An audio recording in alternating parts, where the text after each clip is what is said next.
Ora, muito boa noite a todos. Vejo que já se encontram aqui algumas pessoas em espera, e eu começo por saudar toda a gente, esperar que todos se encontrem bem, e que acima de tudo estejam, pelo menos aqueles que celebram esta época natalícia, que se preparem também para essa época e que consigam naturalmente aproveitá-la em família. Saúde todos aqueles que vão entrando, saúde também aqueles que aqui se vão mantendo, aqueles que deixaram algumas expressões, algumas notas, alguns comentários relativamente ao próprio direto de hoje, porque o direto de hoje eu entendi que seria útil se o dedicasse ao tema que eu realmente acabei por lhe dar o título, nomeadamente que a Ucrânia legaliza símbolos nazis, e ele tem uma razão de ser. Desde logo, uma decisão que foi tomada numa fase inicial, já há bastantes anos que este aspecto está a ser discutido na justiça ucraniana, que é, nomeadamente, a questão da divisão SS Galícia. Galícia era escreve-se Galícia, quase como se escreve Galiza aqui, acaba por ter um nome curioso, se calhar para aqueles mais curiosos, para aqueles que possam ter mais interesse, podem talvez investigar a etimologia da palavra. E pronto, basicamente é um tema que está muito atual, porque desde o início desta intervenção militar da Rússia, que eu tenho visto sempre sucessivas pessoas a desvalorizarem subitamente a presença de neonazis e da divisão Galícia, que era uma divisão das SS, dos nazis, e que eu já vos vou contar como é que ela efetivamente surgiu. E depois vejo até pessoas como o Pablo Sadorra, peço imensa desculpa, mas eu não posso dirigir-me ou referir-me a ele como o Senhor Pablo Sadorra, porque este indivíduo é um radical. É um radical com um longo historial de ligação a partidos e a movimentos também de origem extremista, nomeadamente o Svoboda, que foi um partido também com representação parlamentar na Rada Ucraniana. Portanto, além dessa ligação, o próprio Pavlo Sadorra faz questão de ter inúmeras publicações nas suas redes sociais, onde glorifica vários heróis considerados heróis por ele, mas que na verdade foram elementos que colaboraram com os elementos, com as SS, e que integraram alguns deles, as SS, a divisão da Galícia constituída pelos nazis. Portanto, como parece que subitamente, aliás, eu ainda me lembro, num dos debates que tive com um outro senhor que alguém aqui refere aqui ao início, parece-me que nessa fase inicial o senhor até começa a entrar em tom jocoso. Você não confunda o Bandera deve estar a confundir o Stepan Bandera com o António Bandeiras. Ou seja, a tentar ser sarcástico e em tom jocoso, a desvalorizar a importância e o papel que este indivíduo, Stepan Bandera, acabou por ter. E nós tivemos então, pelo menos eu vi a notícia ontem, que o Supremo Tribunal Ucraniano veio decidir que, afinal, o símbolo da divisão Galícia, da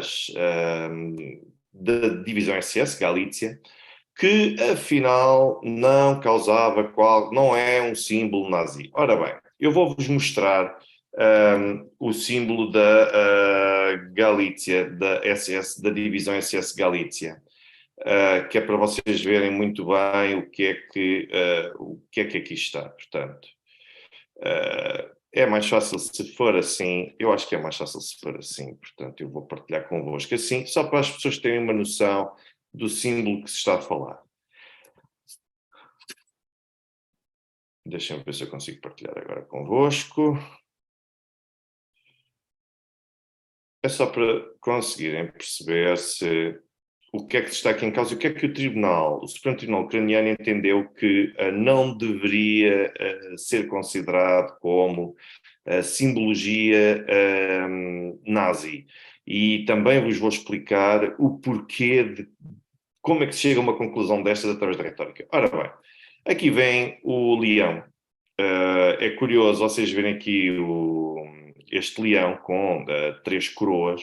Eu já vou explicar as origens de tudo isto, mas basicamente, e já vos vou mostrar outras imagens de coisas que aconteceram nos últimos 2 anos. Portanto, não estamos a falar de coisas com décadas, estamos a falar dos últimos 2 anos, e vai ser muito. E é curioso porque para o ano celebram-se, pelo menos na Ucrânia, celebram-se de certeza os 80 anos da criação da divisão SS Galícia, portanto, que era a divisão basicamente composta que integrava os ucranianos. Eu espero que estejam a conseguir ver bem toda esta simbologia que eu estou aqui a partilhar convosco, e é curioso que, de tal forma, estes indivíduos estavam integrados, não tem a caveira, tem o leão, mas esta divisão SS tinha uma particularidade, é que foi formalmente composta e era considerada, aliás, a primeira divisão, na verdade era a 14ª divisão das SS, mas na verdade era a primeira divisão, digamos assim, de ucranianos. E ao serem integrados e constituídos formalmente como parte, como parte das SS, ou seja, como parte das forças nazis, estes indivíduos tinham as mesmas regalias que os nazis germânicos tinham, as mesmas regalias em termos salariais, em termos de estatuto, beneficiavam exatamente do mesmo tipo de condições. No seu apogeu chegaram a ter cerca de 18 mil militares, e depois acabaram por ser desmantelados com o final da Segunda Guerra Mundial e em 1944 até foram completamente dizimados e foram reduzidos a pouco menos de 3 mil elementos, e depois acabaram por constituir uma nova divisão. E eu já vos vou mostrar outras imagens que permitem questionar onde é que está o Ocidente a colocar todas estas questões relativamente às SS. Reparem que, mesmo nas SS, deixem-me ver se eu consigo ampliar, esta imagem acaba por ser muito, muito interessante. Vou tentar aqui, eu não sei se vai dar para ampliar, mas reparem que, enquanto os nazis tinham os 2 raios aqui na gola, nos cantos, esta divisão, por ter como símbolo o leão e ser completamente diferente das restantes, tinha o leão da bandeira. Portanto, este era assim o uniforme da divisão SS Galícia. Mas depois tinha todos os restantes símbolos nazis, portanto, além daqui do símbolo também do leão, que era o brasão, digamos assim, da região. Tínhamos também a águia, o cinto também tinha a águia sob uma esfera. Tínhamos ainda um conjunto de outros símbolos também que eram utilizados, nomeadamente a famosa caveira que falam, Totenkopf, que é a caveira que era utilizada como simbologia nazi. Pronto, basicamente isto foi só para poder começar e para poder integrar minimamente, mas julgo que já conseguiram pelo menos ver aqui em parte o essencial. Portanto, bom, mas este senhor Francisco Ramos, aqui este leão, é um símbolo da sua família, sim.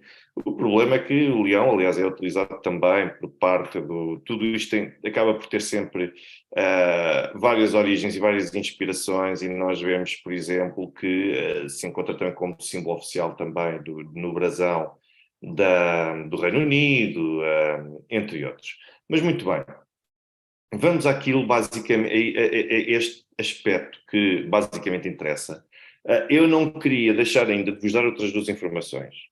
A primeira delas, que o direto com a Eva Karine Bartlett, ainda estou a tentar ultimar qual é que é a melhor altura, para poder acordar, e a partir do final, mais ou menos a partir de meados do final da semana que vem, nós vamos ter aqui, vamos ter o prazer de ter uma jornalista iraniana residente no Irão, que participou sempre, além de ter sido jornalista na Press TV, que, como sabem, é a televisão iraniana que também passa por cá, e o Totenkopf também é Minion também nos chapéus, portanto, nos chapéus que colocam também. E depois, e então essa jornalista colaborou também com a Al Jazeera, e eu acompanho-a já há algum tempo, e eu julgo que é talvez das pessoas mais neutras e mais sérias e com um conhecimento mais profundo que eu vi da situação no terreno no Irão. Ou seja, vai-nos conseguir explicar aqui um conjunto de aspectos sobre a situação atual no Irão que nós, de certeza absoluta, que não vemos nos meios de comunicação social ocidentais. E atenção, pelo tipo de conteúdos, depois vocês, eu não vou anunciar já o nome dela, mas depois pelo tipo de conteúdos que depois ela acaba por apresentar, eu acredito que é talvez das melhores pessoas que nós podemos ouvir para falar do Irão. Portanto, mais sérias. Pois Zelensky é a personalidade do ano pela Times Magazine, mas eu já vos vou mostrar como é que a guarda presidencial de Zelensky em 2021 foi participar na homenagem a um antigo oficial das SS. Senhor João Carlos Abreu, muito obrigado pelo cuidado e, acima de tudo, pelo reconhecimento que faz também do trabalho que vou apresentando. O meu muito obrigado. Portanto, vamos, mas eu julgo que essa jornalista, eu não quero revelar já o nome dela, ela neste momento encontra-se em viagem, por isso é que ela não pode fazer já antecipadamente o direto connosco, mas vai estar aqui também dentro de pouco mais de uma semana, mais coisa, menos coisa. Eu farei questão de anunciar. Agora, a grande questão é que Zelensky, como eu disse, que destacou elementos da sua guarda presidencial no ano passado, portanto, estamos a falar de 2021, nós estamos a falar há 20 ou 30 anos, para participar nas cerimónias fúnebres de um antigo oficial histórico das SS da divisão Galícia. Houve deputados da oposição que na altura interpelaram Zelensky sobre como é que era possível que o próprio presidente ucraniano tivesse o cuidado de destacar a sua guarda presidencial para este funeral com honras de Estado. E então eu já vos vou mostrar qual é o caso em concreto. Agora, o que é certo é que, relativamente a esta situação em concreto, nós tivemos então essa decisão, ou seja, o Supremo Tribunal da Ucrânia veio decidir que aquele famoso símbolo que eu vos mostrei, que esse símbolo não é basicamente considerado um símbolo nazi. Bom, mas não seja porque não foi oficialmente criado pelos nazis, ou seja, isto é uma questão de retórica e é uma forma de outra forma de se mostrar ao exterior que, afinal, a divisão Galícia das SS, que essa divisão, por um lado, esteve diretamente relacionada com o aparelho de Estado nazi, mas por outro lado não tinha nada a ver. É uma forma de distanciar um pouco através da retórica. E como? Porque, de facto, não era utilizado como a suástica, como a Totenkopf, que não era utilizado como um conjunto de outros símbolos, mas, por outro lado, ou seja, foram criados como o símbolo, o brasão, aquele brasão que eu vos mostrei, foi criado por ucranianos, e para identificar aquela divisão, e eles eram heróis nacionalistas que queriam a independência da Ucrânia, então entendeu o Supremo Tribunal da Ucrânia que teriam logo ali interesses diferentes e que apenas serviu e que não foi sequer criado o símbolo como parte da estrutura nazi. Bom, o que é certo é que esta divisão Galícia foi parte, não há a menor dúvida de que foi parte e que integrou as fileiras oficiais dos nazis e até os esforços de guerra e as atrocidades nazis. Mas pronto, basicamente, a região onde os voluntários ucranianos da divisão SS Galícia vieram era a zona da Galícia Oriental, e era uma zona que viveu uma história, de certa forma, bastante conturbada durante o século XX. Ou seja, até à Primeira Guerra Mundial, esta região, portanto, que hoje integra Lviv, a zona mais ocidental, digamos assim, da Ucrânia, não toda, mas uma parte da região ocidental da Ucrânia, fez parte do Império Austro-Húngaro. Durante séculos fez parte deste Império Austro-Húngaro. Isto por si só cria logo uma afinidade entre os ucranianos e os polacos que residiam e que eram originários desta zona, destas províncias mais a leste, mais a ocidente da Ucrânia, porque todas as suas famílias, várias gerações, sempre foram crescendo e sempre foram também morrendo, mas como parte e com ligação e com fortes traços culturais também de ligação ao Império Austro-Húngaro. Ou seja, quando nós falamos agora de Lviv como cidade ucraniana, Lviv é uma cidade que, Lviv e não só, e outras regiões, Ivano-Frankivsk, por exemplo, nunca foram verdadeiramente soviéticas. Portanto, estamos a falar de zonas, de pedaços de áreas territoriais que durante séculos nunca se reviram naquilo que era a União Soviética. Por isso é que, ainda hoje, se nós pensarmos quem são os grandes extremistas, os que mais odeiam os russos, nós conseguimos facilmente chegar à conclusão que são os que são da região, ou que têm origens na região mais ocidental da Ucrânia, que são destas cidades, Ivano-Frankivsk, Trepila, de Lviv. Ou seja, nós notamos que vem muito desta região, porque esta região só passou a integrar a União Soviética, de facto, só com o fim da Segunda Guerra Mundial. Até lá, basicamente, aquilo que nós tínhamos era que uma região que foi parte do Império Austro-Húngaro. Quando a Primeira Guerra Mundial eclodiu, o exército russo invadiu e ocupou a região após o sucesso da ofensiva que conduziu esta região Galícia. No entanto, a partir mais ou menos de meados de 1915, as forças imperiais russas foram expulsas após a ofensiva alemã e austríaca, que foi conduzida em Gorlice-Tarnów.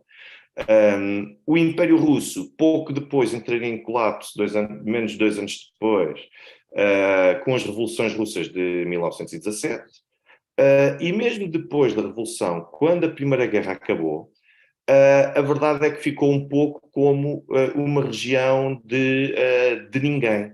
E foi uma região de ninguém porque, por um lado, integrava o Império Austro-Húngaro, por outro lado, depois, temporariamente, esteve do lado do Império Russo, e agora, subitamente, começou a ser disputada e reivindicada quer por polacos, quer também por nacionalistas ucranianos. Portanto, tinha naturalmente este tipo de ligações, teve este tipo de historial, e a verdade é que em 1919 foi travada a guerra polaco-ucraniana, e foi uma guerra da qual a Polónia saiu vitoriosa, e foi assim que esta referida região da Galícia, digamos assim, acabou por ser incorporada na República da Polónia a partir dessa altura. Ou seja, durante cerca de 20 anos, continuou a integrar e a ser parte do território polaco.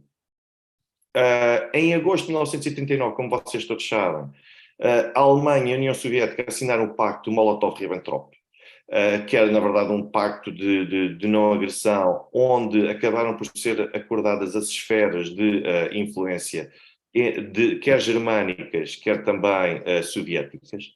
Mas, a 1 de setembro, a Alemanha invadiu a Polónia. Com isso iniciou a Segunda Guerra Mundial. E os alemães acabaram por avançar até à Galícia Oriental, portanto, esta mesma região que ainda se encontrava na Polónia. Eu vou vendo de vez em quando algumas coisas que vocês naturalmente também vão escrevendo, mas às vezes tento colocar noutro tipo de imagens para não me distrair muito. porque senão com aquilo que dizem depois acaba por me desviar bastante daquilo que é o meu objetivo.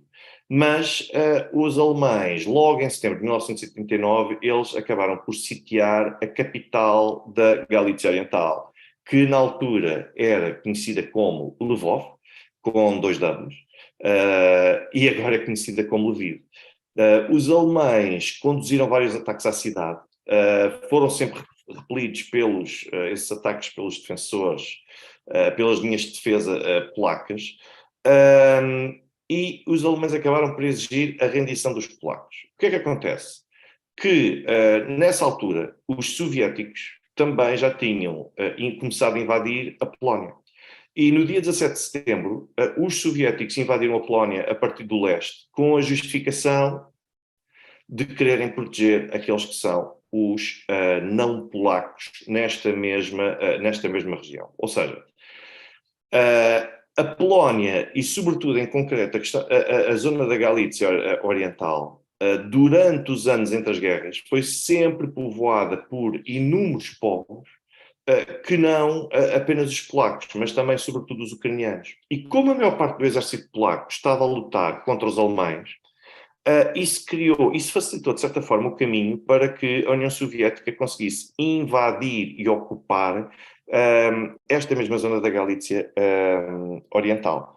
No fim, Hitler acabou por ordenar que os alemães se retirassem da cidade, consentiu que a União Soviética ficasse sob controle de Lviv, e depois, ao mesmo tempo, os polacos, perante a iminência de serem invadidos, quer pelos nazis, quer com a hipótese também de estarem a ser temporariamente ocupados pela União Soviética, acabaram por baixar as armas e por deixar, de certa forma, criar alguma estabilidade a que a União Soviética ficasse sob o controle desta mesma área.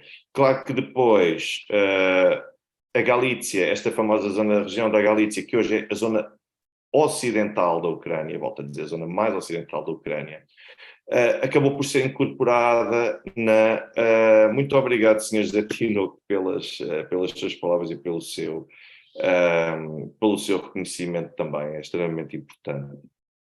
Mas a Galícia acabou por ser incorporada na República Socialista Soviética da Ucrânia, portanto, que na altura já fazia parte da União Soviética, pelo menos desde 1922, e portanto, com o fim das hostilidades entre ucranianos nacionalistas e também União Soviética.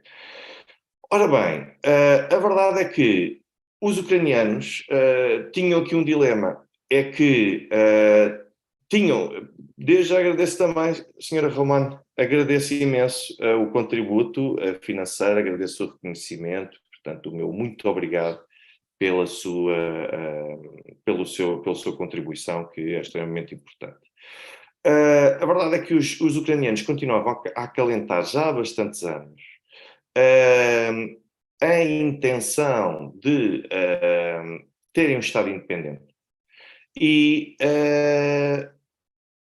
muitos destes nacionalistas ucranianos acabaram por ser presos, outros foram torturados, outros foram também executados e outros também acabaram por ser deportados pelas autoridades soviéticas porque eram entendidos como elementos que integravam grupos terroristas que queriam subverter a unidade do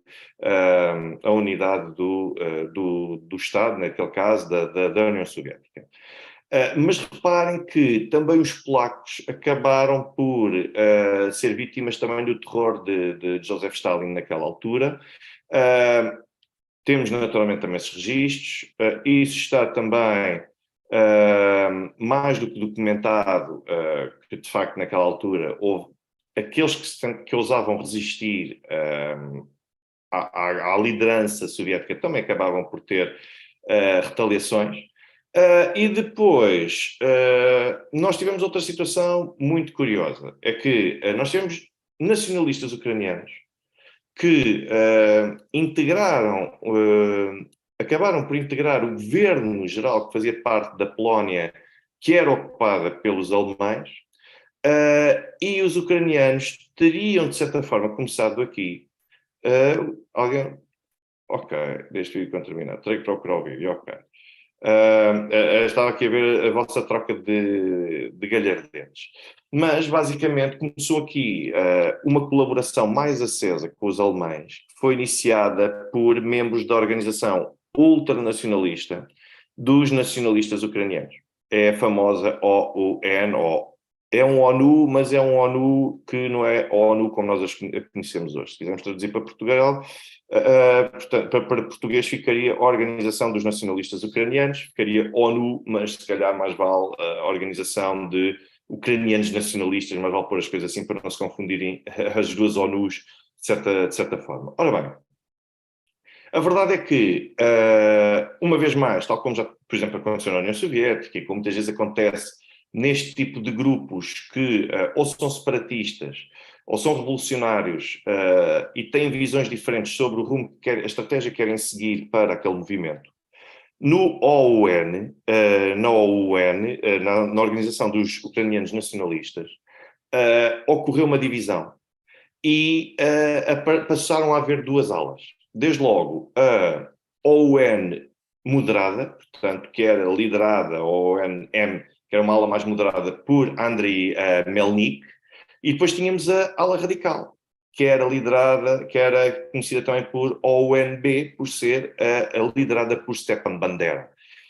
Acontece que, durante a ocupação alemã da Polónia, estas duas fações, quer a moderada, quer a radical, as duas acabaram por colaborar com os alemães, e basicamente duas unidades pró-alemãs que acabaram por ser constituídas e destacadas também para o terreno. Pois, OUN é aceito em português, eu também prefiro OUN, porque se for traduzir da mesma forma como se traduziria do inglês, acho que isso pode causar muitas dúvidas e pode, enfim, pronto, adiante.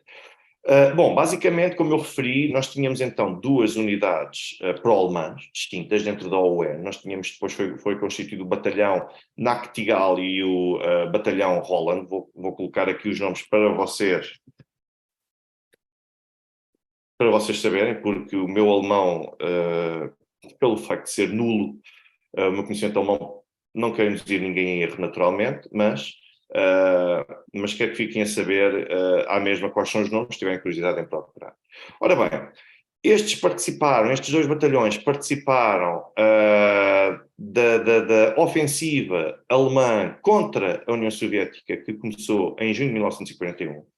Nós temos de perceber, uma vez mais, um conjunto de coisas, que é, quando os alemães chegam à Ucrânia, eles são vistos, em parte, como libertadores, mas não são libertadores no sentido de garantir a independência da Ucrânia. Aliás, os nazis sempre afirmaram, nem sequer iludiram os grupos nacionalistas ucranianos quanto a quaisquer ambições que estes pudessem ter de independência. Ou seja, os nazis sempre recusaram a independência da Ucrânia.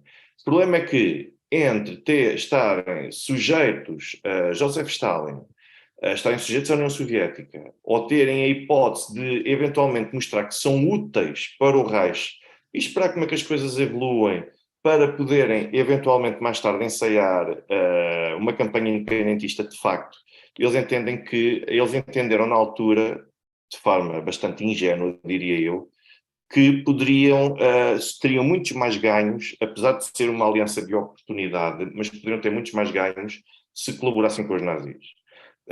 E se juntassem aos nazis nos esforços para derrotar aquele que era um inimigo comum, que era a União Soviética. Portanto, esta basicamente foi a principal motivação que levou quer Bandera, quer também Melnik, a aceitarem colaborar e a criarem estes batalhões e a conduzirem as hostilidades contra a União Soviética. No entanto, com a independência, muito obrigado, Sr. Jaime Baião, muito obrigado pelas suas palavras e pelo seu reconhecimento. No entanto, a verdade é que, ainda em 1941, Stepan Bandera, que tinha andado a cometer também atrocidades em favor do Reich, aproveitou o momento da ofensiva na União Soviética para proclamar a independência da Ucrânia. e fê-lo na cidade de Lviv, que acaba por funcionar quase como uma cidade referência e santuário para muitos destes ultranacionalistas que ainda hoje a Ucrânia tem. Senhor Jacinta Maruja, é sempre bem-vinda, com ou sem atraso é sempre bem-vinda. Portanto, uma boa noite para si também.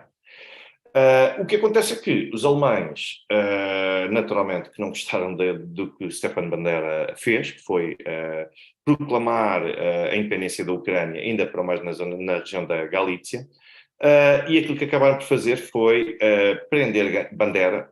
Continuou a ser influente no movimento, mas a verdade é que passou a maior parte do período da guerra atrás das grades, pelo menos até 1944.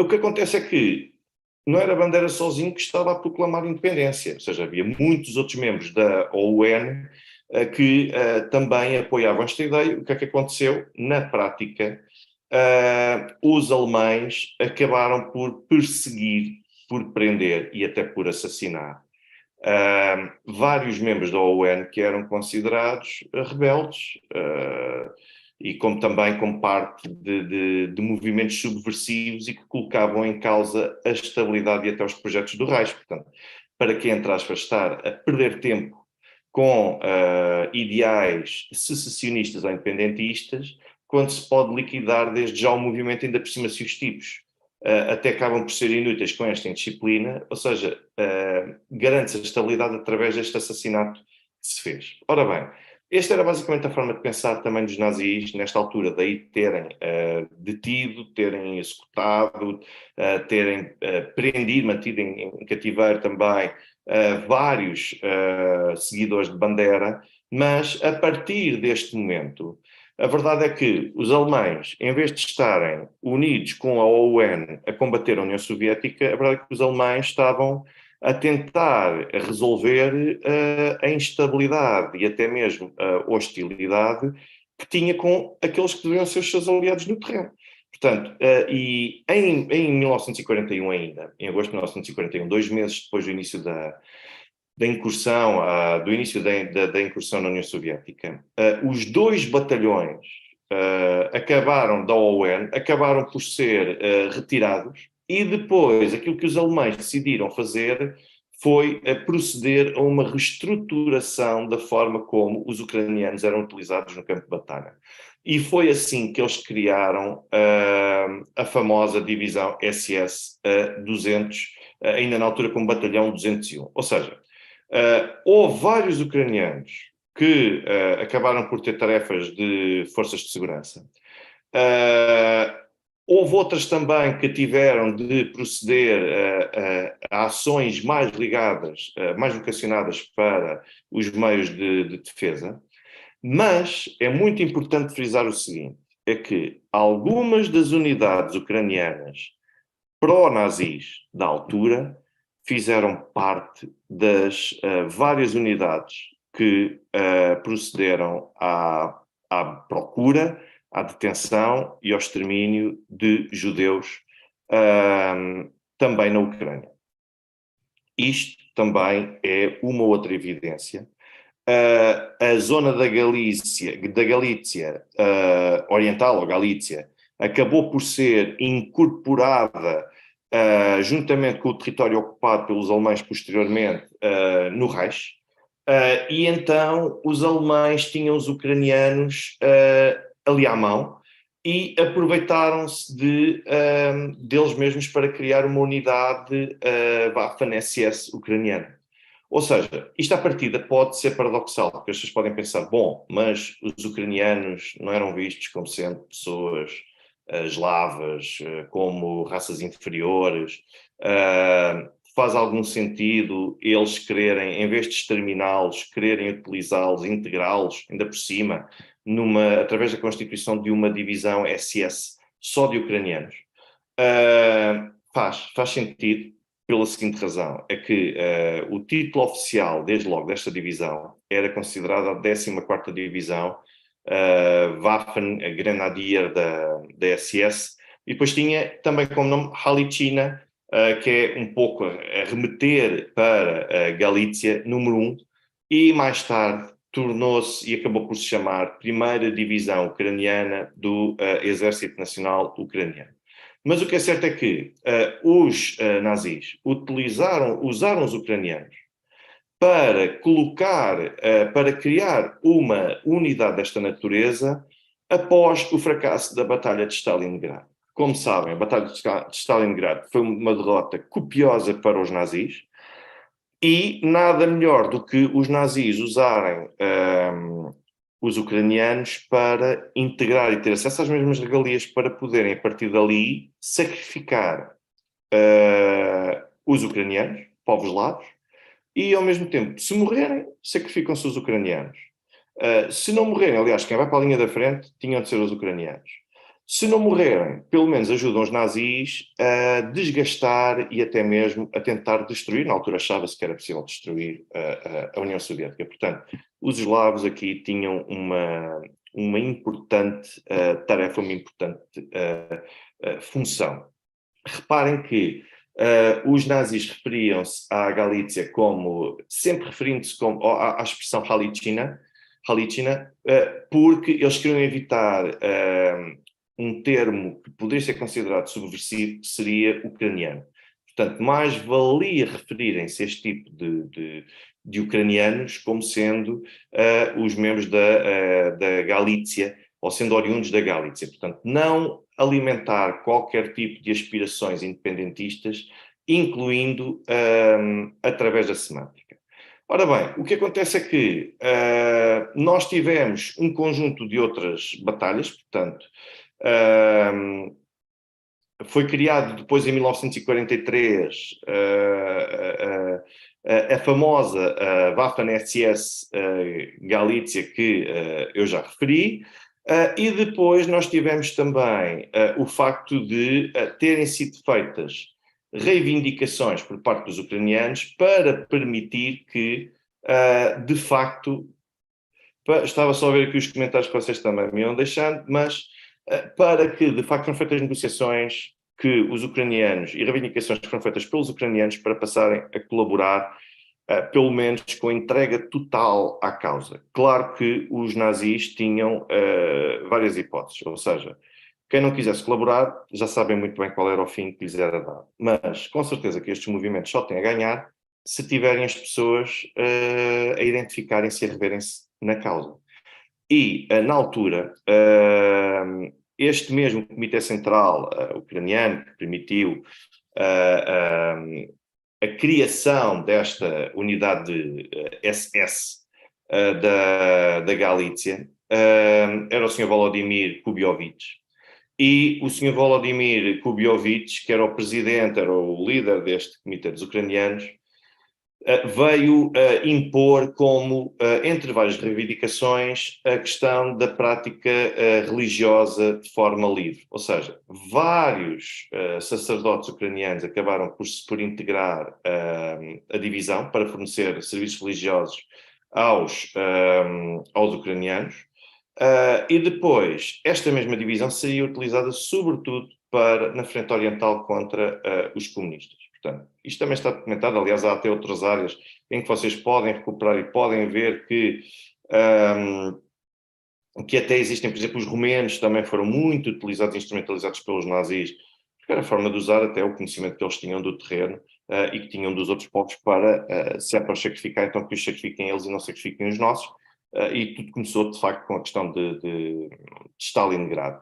Mas a verdade é que, quando nós olhamos para aquilo que efetivamente aconteceu, e os alemães continuaram a ter derrotas atrás de derrotas, basicamente aquilo que nós vimos foi aquilo que assistimos foi um desmantelamento das forças SS, porque os soviéticos continuaram a progredir no terreno e depois houve vários destinos que efetivamente poderiam dar estes mesmos elementos. Ou seja, num total de cerca de 18 mil, foram praticamente dizimados desta divisão SS, foram praticamente dizimados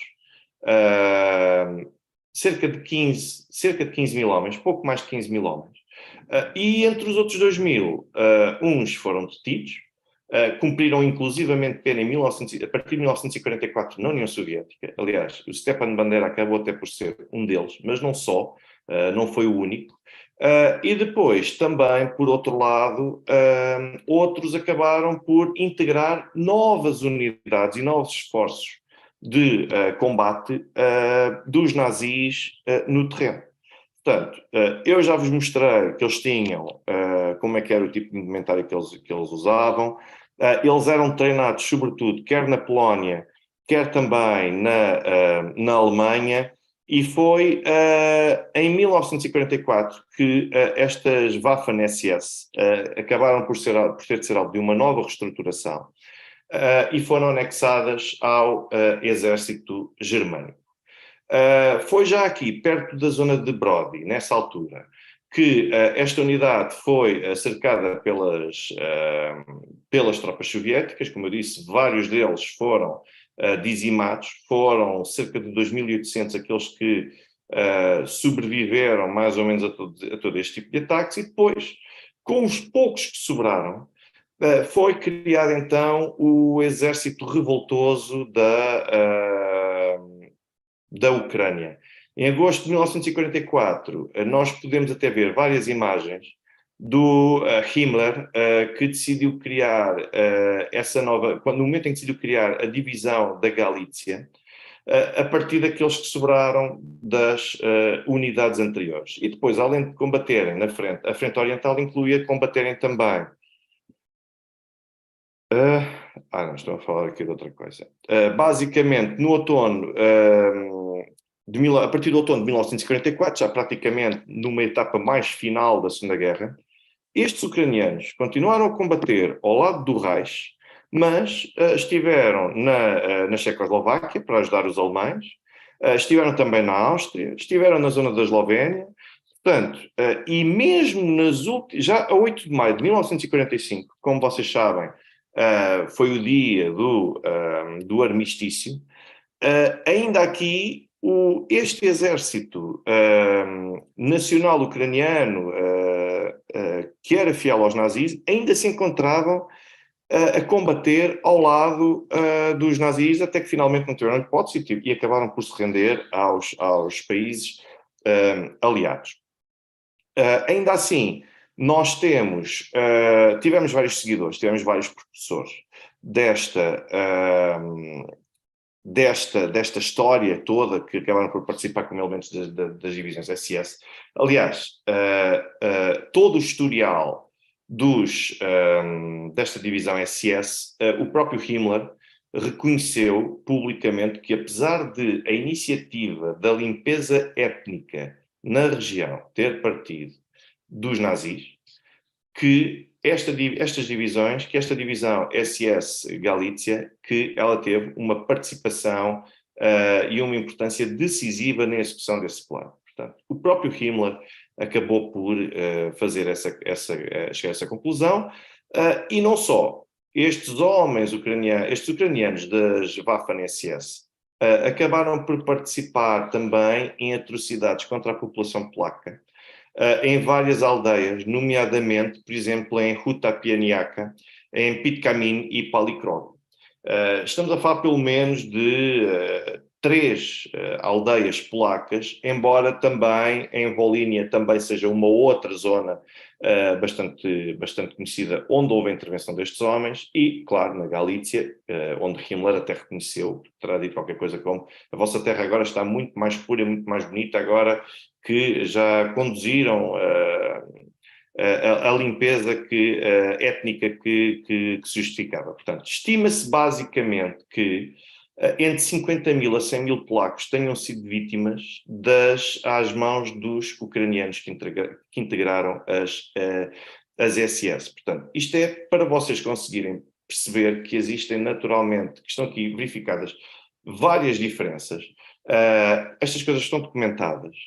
E quando as pessoas me falam Stepan Bandera, Andriy Melnik, quando as pessoas me falam em várias destas figuras, parece-me que as pessoas não sabem minimamente a história, então querem esquecer.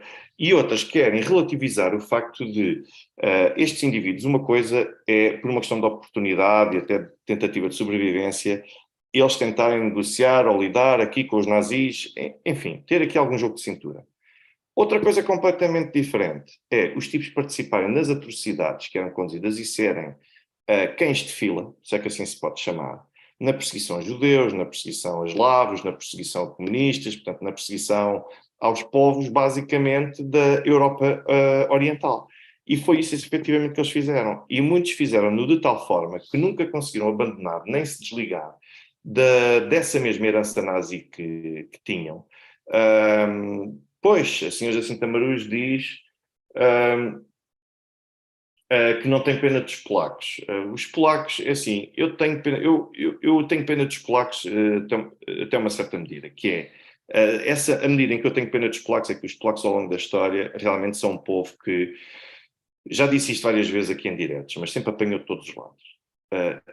Conseguir encontrar um período, talvez o período mais estável, digamos assim, das fronteiras polacas, e quando digo fronteiras, refiro-me também a questões culturais, a questões étnicas e tudo mais, muito provavelmente um abraço para Berlim, senhora Marília Gonçalves, muito boa noite. Talvez tenha sido exatamente desde o pós-Segunda Guerra. Até lá, a história dos polacos é sempre a perderem território e sempre a servirem de tampão para absorver o impacto de potências europeias. Portanto, nesse aspecto eu tenho pena dos polacos. Não tenho pena dos polacos apenas na medida em que agora se encontram a apoiar a Ucrânia, sabem perfeitamente aquilo que são boa parte dos ucranianos que integram estes esforços ativos a partir das comunidades de Lviv, Ivano-Frankivsk e de um conjunto de outros territórios mais ocidentais até. E agora tivemos até um incidente diplomático há cerca de 2 semanas, e que eu já vou também falar dele, mas antes o que eu queria falar era para vos mostrar que não é verdade que acabou, de certa forma, a presença nazi.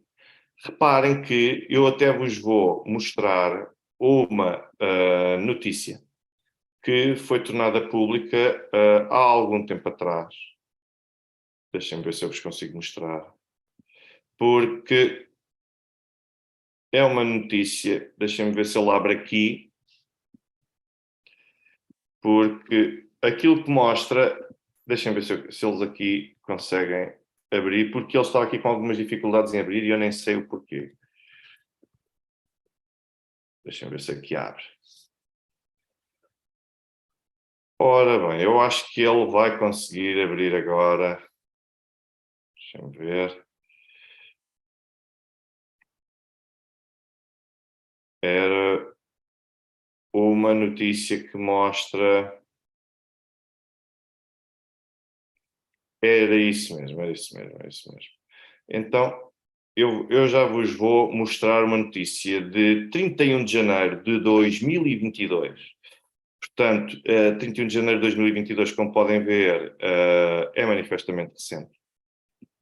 E sendo manifestamente recente, aqui tem esta notícia. Portanto, esta notícia que aqui podem ver com estas imagens, basicamente aquilo que diz é que os representantes da Igreja Ortodoxa Ucraniana procederam a realizar um funeral de um senhor chamado Mikhail Mulik. E quem mostra isso, este site que eu vos estou a mostrar, é basicamente da Arquidiocese da Igreja Ortodoxa Russa, mas russa, não se deixem enganar pelo nome, é a versão ucraniana da Igreja Ortodoxa Russa, de Ivano-Frankivsk, ou seja, Ivano-Frankivsk, uma vez mais estamos a falar de uma zona que fica muito para o ocidente na Ucrânia, e portanto que sempre teve este tipo de ligações a todos. E reparem que, se nós olharmos para o senhor, quem foi o senhor Mikhail Mulik? Ora bem, o senhor Mikhail Mulik, que faleceu agora em 2022, ele nasceu em 1920. E também, por outro lado, ele entrou na organização dos ucranianos nacionalistas, na OUN, em 1937. Depois, em setembro de 1943, integrou a famosa divisão SS Galician, e participou na tal famosa batalha de Brody, de julho de 1944, que eu aqui vos tinha falado. Depois, após ter perdido e os soviéticos, a União Soviética ter capturado, esse senhor Mulik foi detido e cumpriu uma pena de 10 anos e teve ainda os seus direitos cívicos, os seus direitos civis suspensos por um período de 5 anos. Acabou por se tornar professor e depois, claro, ajudou a criar a Irmandade dos antigos, dos veteranos das SS Galician. E agora, aquilo que vocês podem ver nesta mesma imagem, reparem aqui a cerimónia fúnebre a decorrer, e agora vou-vos mostrar aqui algumas dessas imagens. Bom, desde logo, nós aqui vemos que temos aqui o famoso símbolo. Reparem, o famoso símbolo da divisão Galícia, aqui está ela. Depois, temos aqui um conjunto de militares equipados com o mesmo tipo de uniformes que os nazis usavam na altura. E que usavam na altura em que estavam no poder. Mas reparem noutro aspecto também curioso. Aqui, o que eu vos vou mostrar é a famosa cruz utilizada pelos nazis, com o símbolo o brasão da Galícia. E agora, o que eu vos queria mostrar também era esta fotografia. Reparem uma coisa, este uniforme diz-vos alguma coisa, porque fizeram depois uma salva de disparos. No fim, este senhor teve as honras de estado devidas, mas agora reparem bem neste senhor vestido com o uniforme das SS. Reparem, e esta fotografia é de 2022, em Ivano-Frankivsk. Reparem desde o cinto, o próprio tipologia do uniforme, reparem nas golas com o famoso leão, reparem também aqui a famosa caveira Totenkopf, reparem que ela está aqui, não é possível ampliar muito, mas está aqui, e temos também aqui este mesmo símbolo. Eu vou partilhar convosco este link, porque acho que, de facto, podem ter interesse em querer explorar esta notícia. Deixem-me ver se eu consigo agora fazer aqui. Isto foi em janeiro, portanto. Ora bem, aqui está então o símbolo. Portanto, como veem, isto está ainda hoje público pela Arquidiocese de Ivano-Frankivsk. Depois as pessoas dizem que não há qualquer ligação aos nazis. Pois claro que não. Nem há nenhum tipo de afinidade ou simpatia com a ideologia nazi. Pois claro que não. Eu também acredito que não. Acho que isto é tudo maldade, as pessoas é que são extremamente maldosas e então decidem falar mal, digamos assim, dessa mesma situação. Mas há mais. Nós temos, além do senhor Mikhail Mulik, eu vou-vos mostrar aqui outra coisa, que é um vídeo também do YouTube, porque isto também está publicado no YouTube. E deixem-me ver se eu consigo aqui encontrar. Deixa-me ver se ele aqui já vai. Acho que assim já vai. Ora bem, deixem-me ia tirar o som porque o som não era necessário, mas isto é para vocês verem,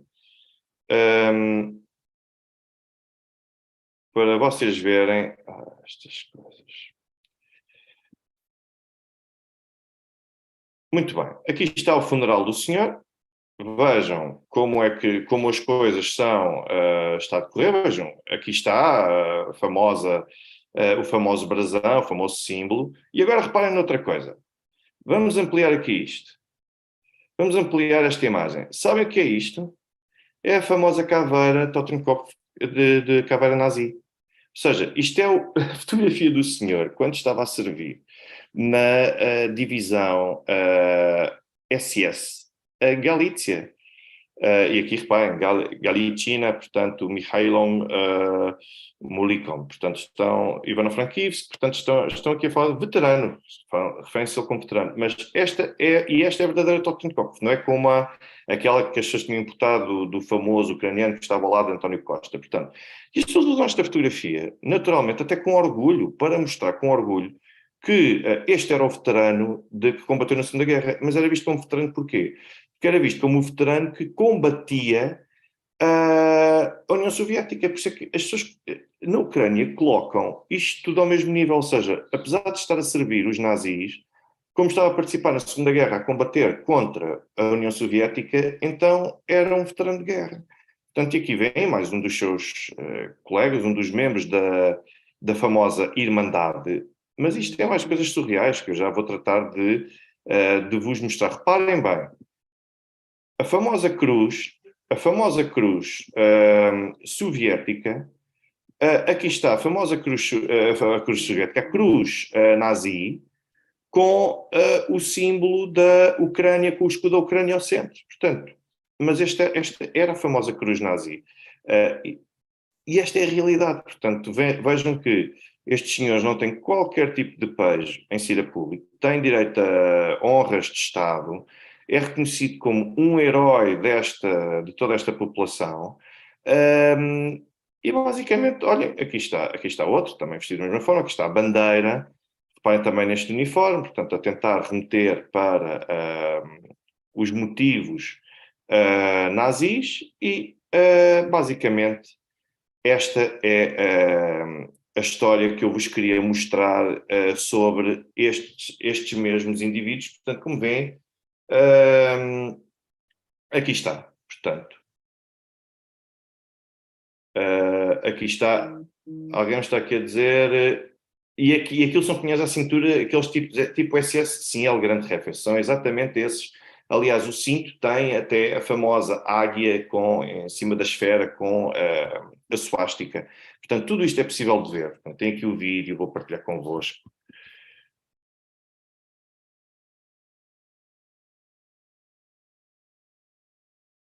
Aqui está, portanto.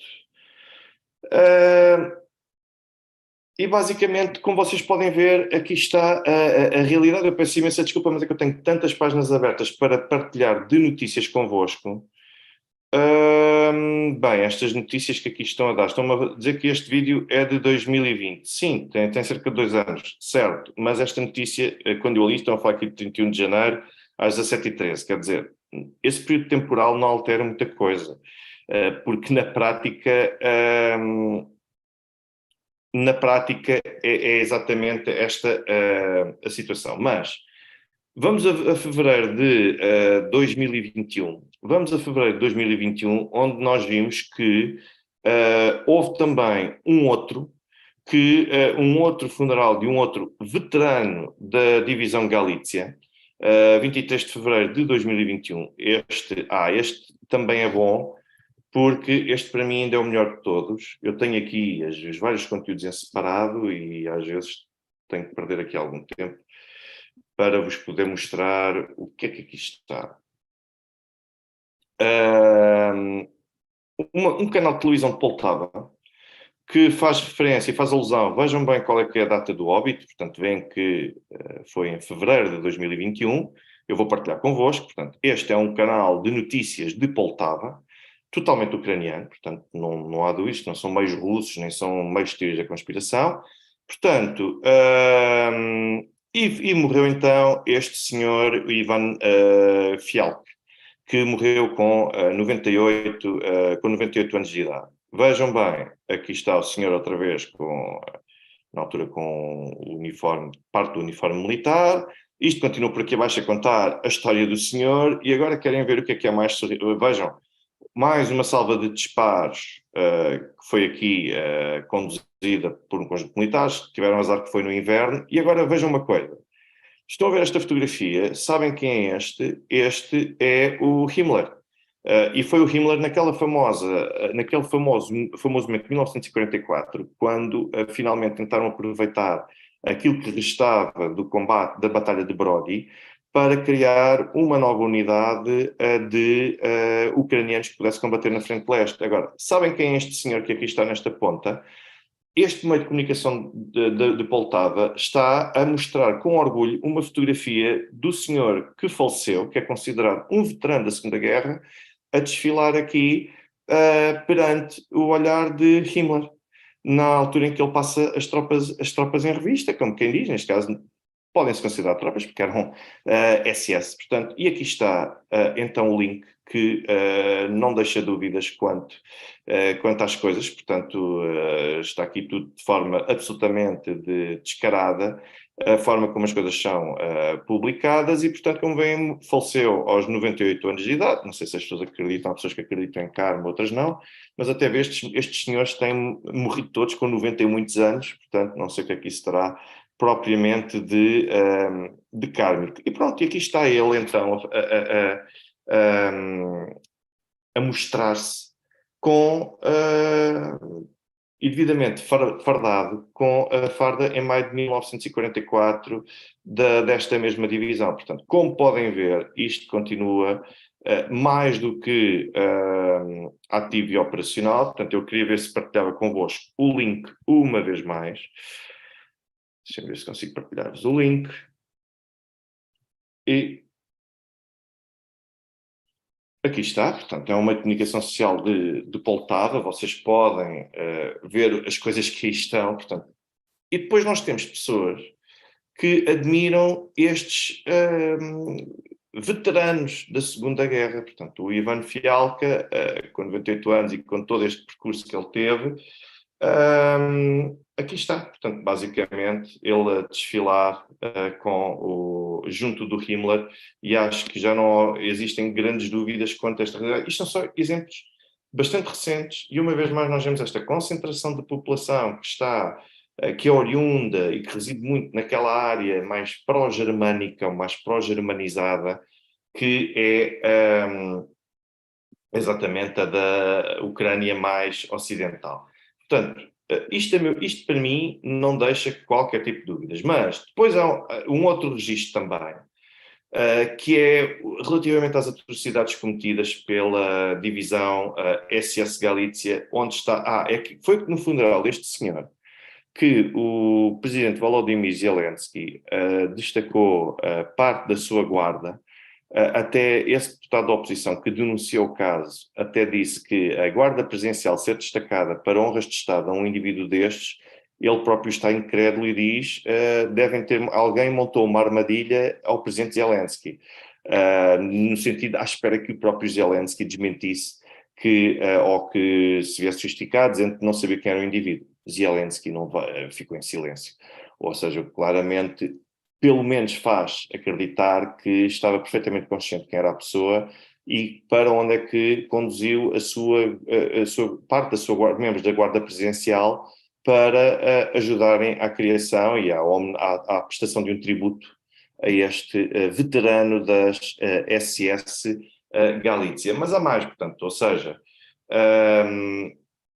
há vários relatos ao longo da história por exemplo, o Parlamento Polaco em 2016, eu agora aqui consigo acompanhar de certa forma a senhora Jacinta Marujo, porque em 2016 o Parlamento da Polónia qualificou os atos cometidos para aquilo que se chamava de pacificação de aldeias, das aldeias de Witsin, Palikrovi, Malinsk, Chernitsa, Jasienica Polska, Kamianka, Strumilova, Budki, Nieznanowski, Pavlova e Chatki, além de um conjunto de outras áreas, como nomeadamente Berezovitsia, Lapivci, Korostiatin, Biskovici, Germakivka e muitas outras, portanto, que estão todas documentadas também pelos polacos, e considerou que tudo isto foram crimes de guerra, crimes contra a população polaca, e considerou ainda os massacres dos polacos em Volínia e também na Galícia Oriental, enquanto genocídio por haver uma intenção deliberada de querer causar estas mesmas mortes. Ora bem, isto está tudo documentado, está tudo reconhecido como sendo crime. E agora reparem que eu falei-vos no senhor Andriy Melnik. O senhor Andriy Melnik, como tendo sido... O senhor não. Andriy Melnik, que era o líder da facção mais moderada da OUN, enquanto o Bandera liderava a facção mais radical. E nós tivemos uma notícia muito curiosa na passada semana, que eu não sei se... Na passada semana não, há cerca de 15 dias, que eu não sei se vocês viram na altura. Pois, o Miguel Machado sublinha aqui um aspecto muito importante. O massacre de Volhynian, em 1942-43, foi o maior massacre durante a Segunda Guerra em local, não em frente de batalha. Centenas de milhares de mortos para os dois lados. E ainda hoje, se não forem os polacos a considerar isto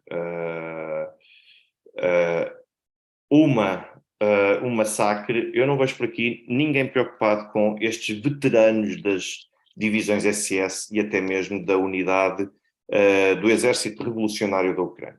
Portanto, que era basicamente o seu sucessor com aquilo que eram os restos com aquilo que era considerado sendo os restos daquilo que sobrou da Batalha de Brody.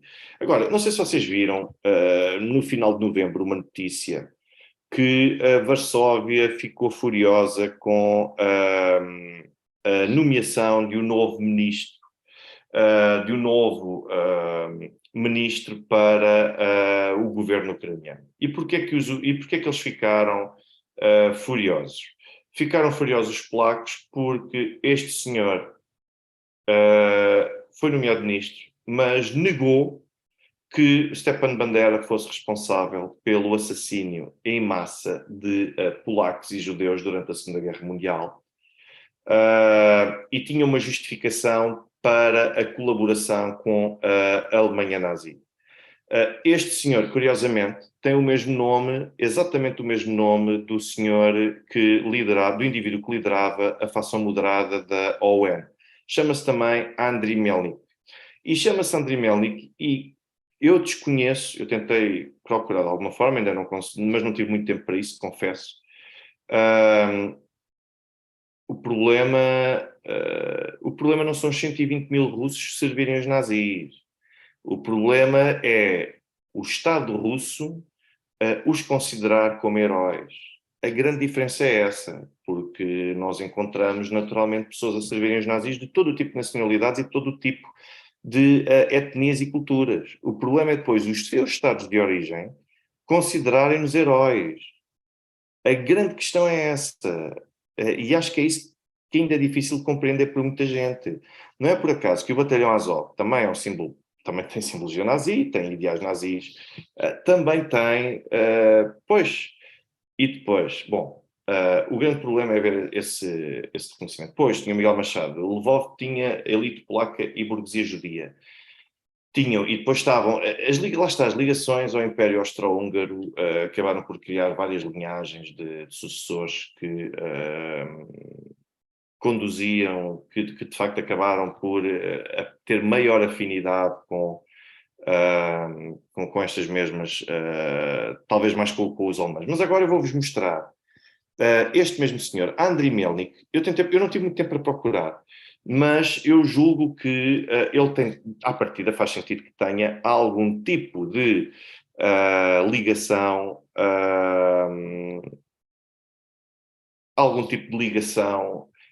ao Andriy Melnik, que era o líder da facção moderada da OUN, mas que mesmo assim colaboracionista, moderada, muito provavelmente é considerado moderado, mas quanto às ambições e quanto à forma de prosseguir a estratégia, mas o objetivo era claramente a independência e participaram também, colaboraram juntamente com os nazis. Então, ora bem, aqui está aquilo que eu vos queria trazer para vocês verem. Esta notícia, que eu já não sei se passou aqui em Portugal, sinceramente não me apercebi, mas aqui está. Portanto, fúria em Varsóvia com a nomeação de um ministro ucraniano que negou o massacre de polacos em tempo de guerra. De facto, vamos dizer que era inaceitável e tudo mais, mas, quer dizer, os polacos estavam à espera do quê quando o governo ucraniano rejeita ter uma posição mais contundente contra tudo aquilo que aconteceu. Portanto, vejam que o Sr. Melnik, eu acredito que seja capaz de ser neto do Andriy Melnik, que criou, foi líder da OUN, e depois não só, este senhor é de Ivano-Frankivsk, portanto estamos a falar, uma vez mais, da zona da antiga Galícia, teve uma educação na Alemanha, sempre é fluente em alemão, ou seja, nós percebemos que existem aqui várias afinidades e várias ligações a um conjunto de traços que fazem com que ele tome posições contundentes contra os russos e que depois também negue um conjunto de atrocidades cometidas em tempo de guerra. Portanto, agora, ao ponto de negar que tivessem sido cometidas atrocidades e mortes de tantos polacos neste confronto, é para você. Porque ele acabou por ser também o antigo embaixador da Alemanha, da Ucrânia, na Alemanha, e reparem que ele até chegou a dizer, confrontar o presidente alemão, alegando, no sentido de alegar que ele tinha muitas ligações aos russos.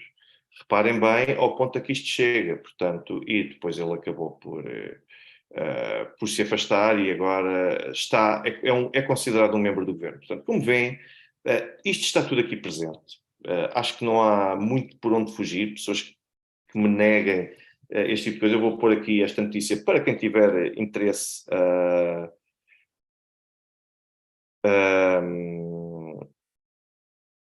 Aqui estão basicamente as coisas para poderem ver. E depois nós temos uma lei que foi aprovada pela Rada o Parlamento, basicamente o Parlamento da Ucrânia, e que é curioso porque eu vou partilhar também convosco.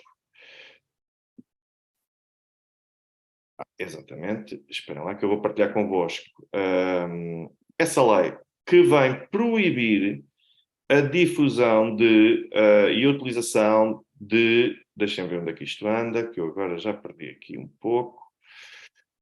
Aqui está. A proibição de utilização de símbolos e qualquer alusão aos nazis e também, por outro lado, à União Soviética. Portanto, nós vemos que temos aqui essa mesma lei. Aliás, eles consideram Holodomor 32-33 um caso de genocídio contra a Ucrânia, portanto, está tudo aqui. E depois temos um conjunto de referências quer à União Soviética e a colocação de igual para igual também com os nacional-socialistas. Aliás, muitos destes que apoiaram este tipo de lei, esta lei, e que ainda hoje se opõem ao seu passado soviético.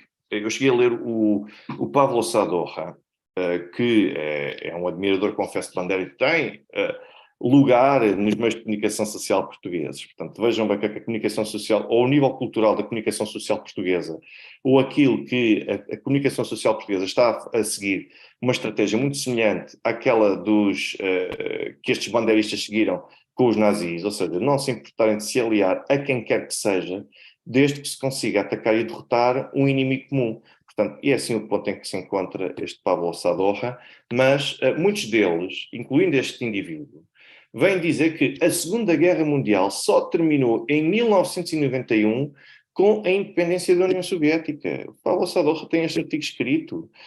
Ou seja, coloca-se aqui a Segunda Guerra Mundial, o combate ao nazismo e o combate também à União Soviética, tudo em pé de igualdade, como se fossem comparáveis. Nós podemos questionar, de facto, métodos de governação, devemos investigar crimes que tenham sido cometidos. Agora, comparar os nazis à União Soviética, eu acho que é por tudo isto que nós podemos ficar com certeza de que há uma razão para que os ucranianos na ONU sempre votem contra as resoluções de condenação às novas formas, aos novos modelos de neonazismo e discriminação e até combate racial.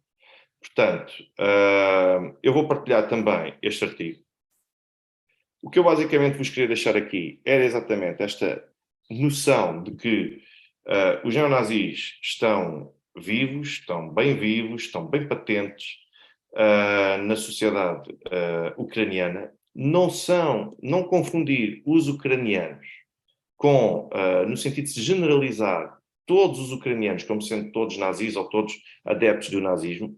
Há ucranianos que ingenuamente olham para estes indivíduos como heróis da independência. Mas a verdade é que uma coisa é ser heróis da independência, outra coisa é cometerem atrocidades, exatamente como cometeram, e ajudarem regimes como os dos nazis a conduzirem as suas atrocidades por todo o território europeu. Portanto, quer dizer, só porque a pessoa, se um homicídio em massa ou um violador em massa ajudar a pagar a renda a uma pessoa que tenha necessidades, será que ele tem direito ao perdão? Eu diria que não, mas deixa isto à consciência de cada um, não é? Portanto, acho que um bom propósito ou uma boa ação, uma boa finalidade, acaba por não justificar todos os meios que sejam utilizados para se atingir esse fim.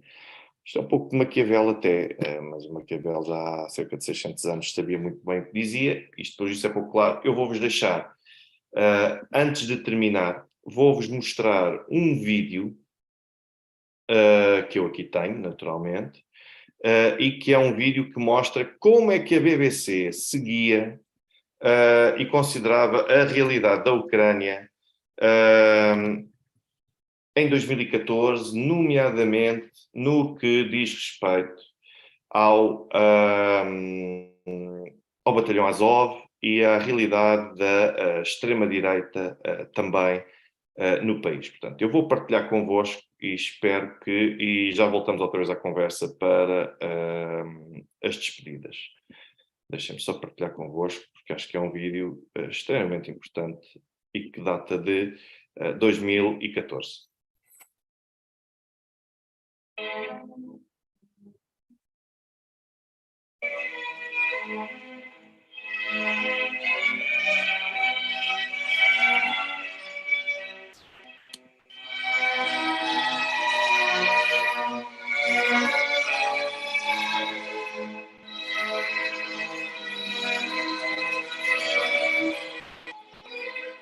In place of the defiant speeches, the somber strains of Beethoven now ring out over Independence Square.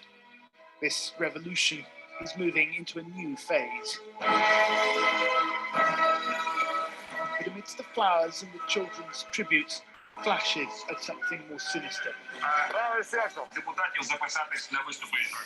Groups of armed men strut through the square with dubious iconography. That yellow armband is a Volksangel, a German symbol used by several SS divisions during the Second World War. Far-right graffiti is daubed on the walls of the city. The people who brought down the government were overwhelmingly ordinary Ukrainians, students and doctors, workers and even families, people who simply refused to back down. But the most organised and perhaps the most effective were a small number of far-right groups. When it came to confrontations with the police, it was often the nationalists who were the loudest and the most violent. A group calling itself the Right Sector is perhaps the largest. O Pravi Sector de extrema-direita, que integra também deputados. Mostly they carry baseball bats. Sometimes they carry guns. We met these men posing for pictures outside the burnt-out remains of what was once their headquarters. I asked them about their political beliefs. Национал-социалистская тематика иногда в некоторых людях она есть проступает. Как бы, чтобы была единая нация. Но не у всех это не заложено в основе этой организации, это у некоторых людей есть. А у вас? У меня лично есть.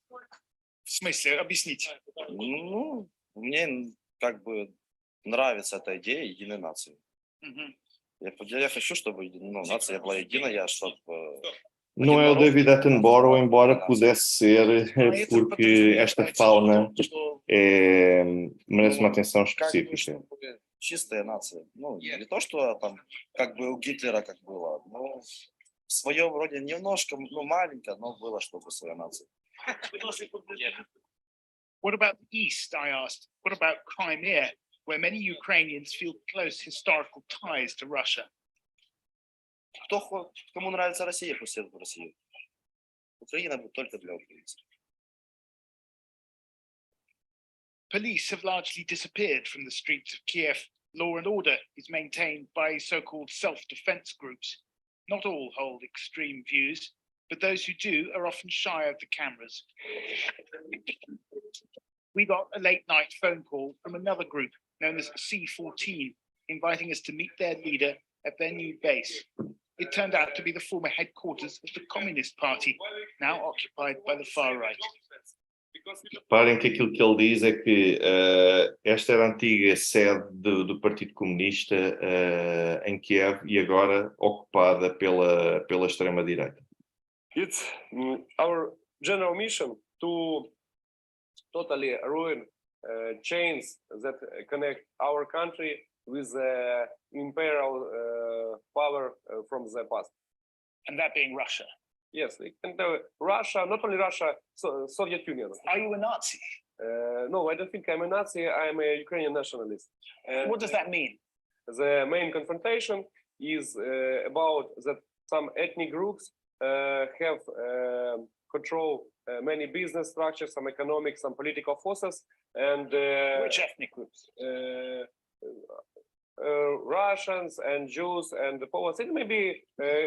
Reparem, eu não sou nazi, eu sou um nacionalista ucraniano que está basicamente a opor-se contra o facto de existirem vários grupos étnicos que dominam setores da economia e da política. Ora bem, onde é que nós já vimos este tipo de ideais? E depois dá como exemplos os russos, os judeus. Onde é que nós já ouvimos falar disto? Não foi nos nazis, de certeza absoluta. Some non-Ukrainian group control a huge percent of some economic or political power. And of course, in this situation, Ukrainian people have some tension between it, and it causes conflicts. Mr. Karas says his group consists of around 200 men. C14 is affiliated with a political party called Svoboda, or Freedom, which now controls 4 ministries in the new government, including the Ministry of Defense. 2 of its MPs were recently photographed brandishing well-known far-right numerology. 88 stands for the 8th letter of the alphabet, HH, Heil Hitler. We, as Svoboda, in Norway, espouse Nazism. In fact, we fight against Nazism. For us, Nazism and communism are 2 sides of the same coin. Those are both totalitarian ideologies which destroyed the Ukrainian nation in the 20th century and fought against Ukrainians and killed millions of Ukrainians. The fervor of the revolution is beginning to fade now. People are starting to move on. But it's clear that it was the radical groups who kept up the pressure on Viktor Yanukovych, and many of them feel that this really is their victory. The question is, how much power will that give the far right in the new Ukraine? Ukrainian politics is in a state of flux. Different groups are jostling for position. Left-wing activists are also taking control of some government buildings, but it's the right that appears to be coming out on top. When the fighting started, they started to attract more and more young people, and then not only young people, but all kinds of persons. Where they were marginal, regarded as marginal previously, now they are seen as being at the core of the protest, and therefore at the core of those who now have a popular legitimacy to make decisions. With their anti-Russian rhetoric, events in Crimea will almost certainly play into the hands of the nationalists. No one knows exactly how strong they are in terms of numbers, but the influence of the far right in Ukraine is growing. Pronto, como vêem,